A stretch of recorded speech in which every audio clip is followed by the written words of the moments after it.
ছাত্র জনতার দাবির প্রেক্ষিতে অবশেষে বরিশালে এলেন স্বাস্থ্য অধিদপ্তরের মহাপরিচালক অধ্যাপক ডাক্তার আবু জাফর।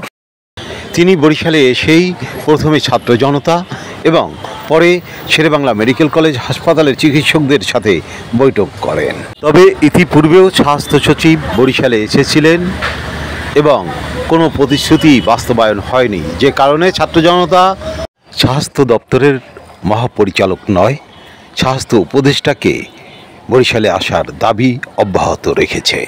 স্বাস্থ্য উপদেষ্টা বরিশালে না আসা পর্যন্ত এবং তাদের শর্ত অনুযায়ী স্বাস্থ্য খাতের সংস্কার দাবি পূরণ না হওয়া পর্যন্ত এই অনশন অব্যাহত থাকবে বলে জানিয়েছে বরিশালের ছাত্র জনতা।